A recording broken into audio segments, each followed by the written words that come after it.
ఈ కూటమి ప్రభుత్వం అధికారంలోకి వచ్చాక వాళ్ళు ఎన్నికల టైంలో ఇచ్చిన హామీల్లో తల్లికి వందనం స్కీమ్ అది అమలు చేయలేదు. అలాగే మహాశక్తి స్కీమ్ అమలు చేయలేదు. అలాగే ఫ్రీ బస్సు స్కీమ్ అది కూడా అమలు చేయలేదు. అలాగే తీసుకుంటే కళ్యాణమస్తు స్కీమ్ అది కూడా అమలు చేయలేదు. అలాగే పండగ కానుకల స్కీమ్ అమలు చేయలేదు. దీపంలో సగం అమలు చేయలేదు. ఇన్ని స్కీములు ఇస్తామని చెప్పి అమలు చేయలేదు సరికదా. ఇప్పుడు మహిళల పేరుతో ఇస్తామన్న ఒక పెద్ద పథకానికి స్కామ్ గా మార్చేశారు. అదే కుట్టు మిషన్స్ ట్రైనింగ్ స్కీమ్ అనేది ఒకటి పెట్టారు. అందులో ఏకంగా మొదటి విడతలో 157 కోట్లు దోపిడీ చేయడానికి వీళ్ళు ప్లాన్ చేసి ఓవరాల్ గా 245 కోట్లు 50 రోజుల్లో దోచుకోవడానికి వీళ్ళు ప్లాన్ చేశారంటే ఎంత దారుణమో, మహిళల్ని మోసం చేయాలనుకోవడం ఎంత దురదృష్టకరమో మనం అర్థం చేసుకోవచ్చు.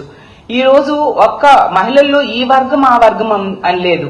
బీసీలు, కాపులు, రెడ్లు, అలాగే కమ్మ, క్షత్రియ, వైశ్య అంటే ఎకనామికల్లీ బ్యాక్వర్డ్ క్లాస్ లో ఉన్న మహిళలకు కూడా అందరికి కూడా ఈ కుట్టు మిషన్లు ట్రైనింగ్ ఇస్తామని చెప్పి వీళ్ళు అందులో పెద్ద స్కామ్ కి తెరలేపడం నిజంగా చాలా దురదృష్టకరం. ఈ రోజు రాష్ట్రంలో తీసుకుంటే అప్పుల్లో ఒకవైపు రికార్డు సృష్టిస్తూ ఉన్నారు, ఇంకోవైపు అవినీతిలో రికార్డు సృష్టిస్తూ ఉండే పరిస్థితి మనకు కనిపిస్తూ ఉంది. అసలు అక్షర క్రమంలో ఆంధ్రప్రదేశ్ నంబర్ 1 స్థానంలో ఉంది. తీసుకుంటే అవినీతిలో కూడా ఈ రోజు నంబర్ 1 స్థానంలో ఈ కూటమి ప్రభుత్వం అధికారంలోకి వచ్చాక తీసుకొచ్చిన పరిస్థితి మనం చూసాం. ఎన్నికల టైంలో సూపర్ 6 హామీలు అని చెప్పారు. ఇప్పుడు అధికారంలోకి వచ్చాక సూపర్ స్కామ్స్ అమలు చేస్తూ ఉండే పరిస్థితి మనం చూస్తూ ఉన్నాము. ఎన్నికల టైంలో బాబు షూరిటీ భవిష్యత్ గ్యారంటీ అన్నారు. ఈ రోజు బాబు షూరిటీ అవినీతి గ్యారంటీ అన్న టైప్ గా వీళ్ళు పరిపాలిస్తూ ఉండే పరిస్థితి మనం చూస్తూ ఉన్నాము. అలాగే తీసుకుంటే తెలుగుదేశం పార్టీ కాస్త ఇప్పుడు తెలుగు దోపిడీ పార్టీగా మారిపోయిన పరిస్థితి. అలాగే గతంలో జగనన్న ప్రభుత్వంలో స్కీముల ఆంధ్రప్రదేశ్ గా ఉండే ఈ స్కీమ్ ఆంధ్ర ఈ రోజు ఈ కూటమి ప్రభుత్వం అధికారంలోకి వచ్చాక స్కామ్ ఆంధ్రగా మారిపోవడం నిజంగా చాలా దురదృష్టకరం. అలాగే కూటమి ప్రభుత్వం అనేది కుంభకోణాల ప్రభుత్వంగా ఈ రోజు మారిపోయింది. అలాగే ఎన్డీఏ ప్రభుత్వానికి అర్థం వీళ్ళు మార్చేశారు. నారా దోపిడీ అలయన్స్ ప్రభుత్వంగా వీళ్ళు పరిపాలిస్తూ ఉండే పరిస్థితి మనం చూస్తూ ఉన్నాం. ఈ రోజు ఈ రాష్ట్రంలో ఈ మహిళలకు ఇచ్చే కుట్టు మిషన్స్ అలాగే దాని ట్రైనింగ్ ప్రోగ్రామ్ లో తీసుకుంటే పెద్ద స్కామ్ కి స్కెచ్ వేశారు. అంటే మహిళలకు ఇచ్చే దానిలో కూడా దోపిడీ చేద్దామని వీళ్ళు ప్లాన్ చేశారంటే ఎంతగా దిగజారిపోయారో మనం అర్థం చేసుకోవచ్చు. ఒక మహిళ మంత్రిగా ఉన్న శాఖలో ఇలాంటి అవినీతి జరుగుతూ ఉండడం నిజంగా చాలా దారుణమైన పరిస్థితి. అసలు మొదటేమో 1,00,000 మంది మహిళలకి కుట్టు మిషన్స్ ఇస్తామని చెప్పారు. ఇందులో 50 రోజుల్లో 157 కోట్ల స్కామ్ కి వీళ్ళు తెరలేపారు అన్నమాట. అసలు 2 రోజులుగా ఈ స్కామ్ గురించి రాష్ట్రంలో ఉన్న మహిళలందరూ కూడా గగ్గోలు పెడుతూ ఉన్నారు. క్లియర్ గా ఈ స్కామ్ అనేది అర్థమైపోతూ ఉండే పరిస్థితి. కానీ ఈ రాష్ట్ర ప్రభుత్వంలో పెద్దలు ఎవరు కూడా కనీసం నోరు మెదపట్లేదంటే ఇందులో ఎవరెవరి పాత్ర ఉందో మనం అర్థం చేసుకోవచ్చు.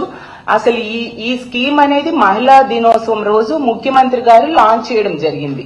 ఈ కుట్టు మిషన్స్ ట్రైనింగ్ ప్రోగ్రామ్ అనేది అది ఎంత భారీగా మహిళా దినోత్సవం రోజు లాంచ్ చేసిన ఈ స్కీమ్ లో ఇంత భారీ స్కెచ్ వేసి ఇంత స్కామ్ కి తెరలేపడం నిజంగా చాలా దురదృష్టకరం.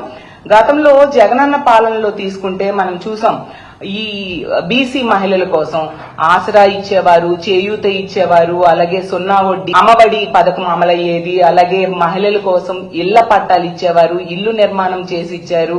అలాగే తీసుకుంటే పెళ్లి కానుక, ఫీజు రియంబర్స్మెంట్ ఇన్ని బీసీ మహిళలకు ఇచ్చేవారు. అవన్నీ కూడా ఈ కూటమి ప్రభుత్వం అధికారంలోకి వచ్చాక ఎత్తేయడం జరిగింది. ఎత్తేయడం కాకుండా కొత్తగా ఇస్తామన్నవి ఏవి కూడా వీళ్ళు ఎన్నికల టైంలో ఇస్తామన్నవి ఇవ్వలేదు కదా.